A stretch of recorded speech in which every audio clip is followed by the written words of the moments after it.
Chapter 3 Wedding Planning: How to Set a Wedding Budget.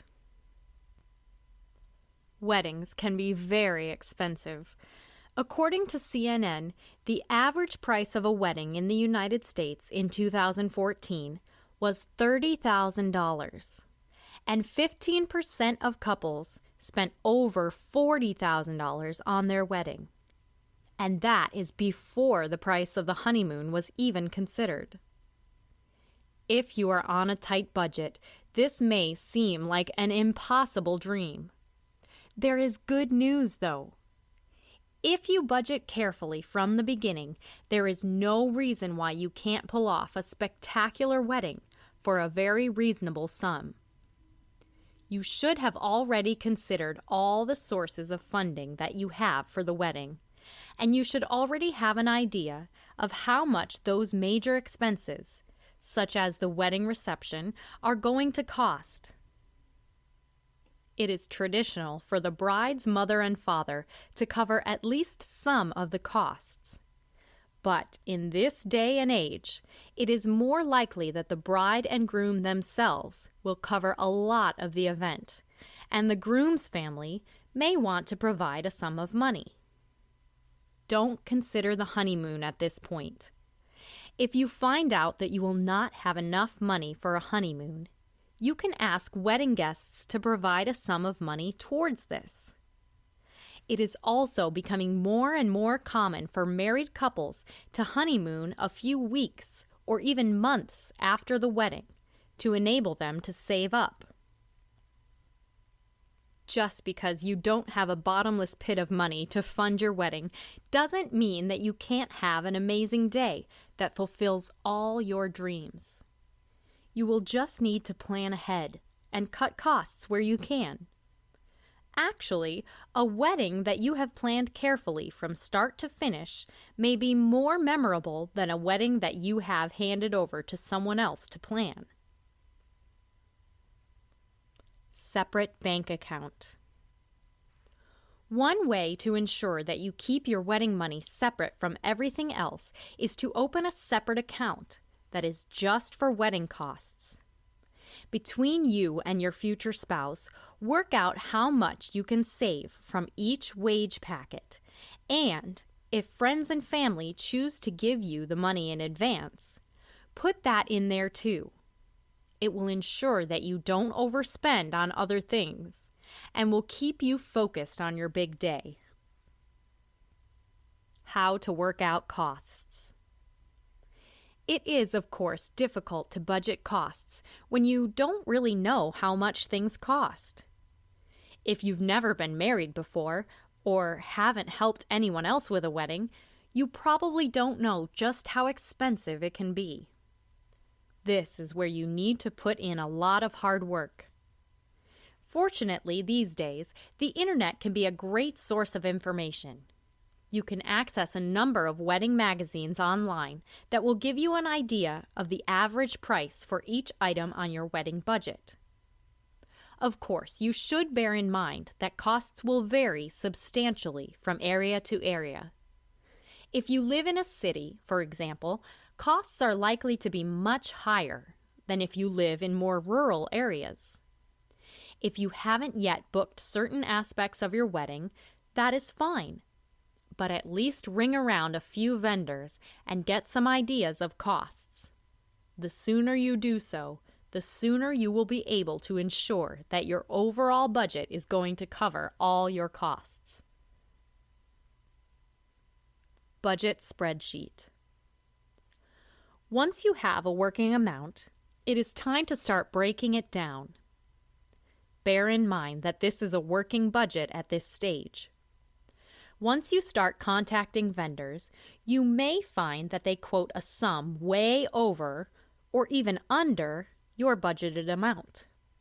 Draw up an Excel spreadsheet with 4 columns titled as follows: relevant item, e.g., wedding dress, wedding decorations, amount available to spend, vendor estimate, actual amount. By this time, you should be able to factor in the estimate that you have been given by your chosen venues, as well as the number of guests. But you may need to make adjustments if you are way over your budget at this stage. Consider dropping the number of guests, or opting for a buffet or cocktail reception rather than a sit-down meal. It isn't too late at this stage to start making changes. Key budget items. Of course, each wedding will be unique, but to give you a basis upon which to start your budget, you should consider the following headings: wedding venue, reception venue, catering, beverages, cake, wedding dress, bridal makeup and hairdo, bridesmaids' dresses, groom and best man attire, wedding rings, wedding decorations, wedding favors, flowers for the wedding venue, floral centerpieces for reception, bride's bouquet, photography and videography, entertainment at reception, entertainment at wedding venue, accommodation for guests, if appropriate, accommodation for yourselves, if a destination wedding, transportation, invitations, place cards, and other stationery, officiant fees and church donation, gifts for bridesmaids and other members of the bridal party, wedding rehearsal, bridal shower, miscellaneous fees. Of course, you may find that you need to break down each heading even further.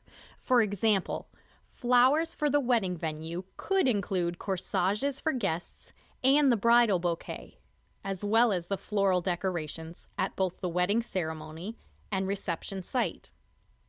However, the advantage of using an Excel spreadsheet is that you can add in new headings as necessary. Saving money. As you are going through your initial budget, this is a good time to consider where you can and can't make cuts, if necessary. For example, if you have a friend who is a great photographer, whether amateur or professional, consider asking him or her to take photos at the event as a gift.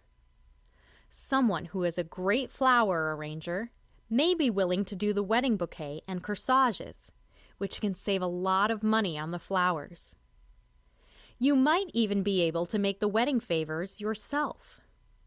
Many guests will appreciate taking home a memento of the wedding that you have made yourself.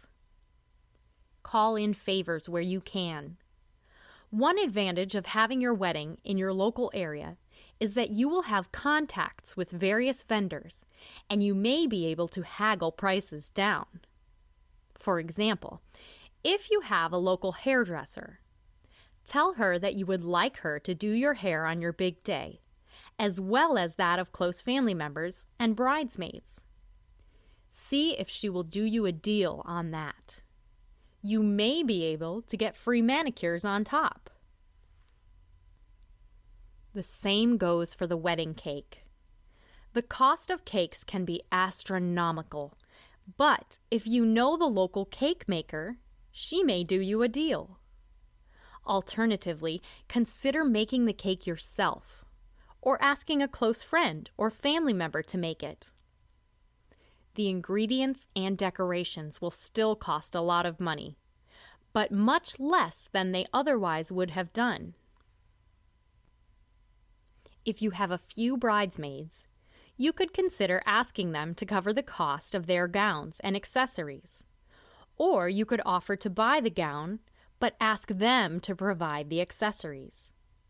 This is a great way of saving money. However, before you do so, consider whether you are going to cause any difficulties. Just because you have enough money to get married doesn't mean that your friends do, and you don't want to force them into declining their invitations because they can't cover the cost of the dress. Miscellaneous fees. Most importantly, do not forget to add in at least $1,000 in miscellaneous fees. If you are very careful, you may never need to use it, but it will give you peace of mind if you do have to find an extra sum of money for unexpected expenses. Constantly review your budget. Your budget isn't set in stone. You may not want to go over the overall figure that you have in mind, but if you find that something you want is a lot more expensive than you had planned for, you could make cuts in other areas. Make a point of sitting down at least once a month with your future spouse and going through your figures to make sure you are on budget. Now you have a working budget. You will be much more able to manage and maintain your expectations and those of your future husband and family. The last thing you want is to start your married life with a debt hanging over your head.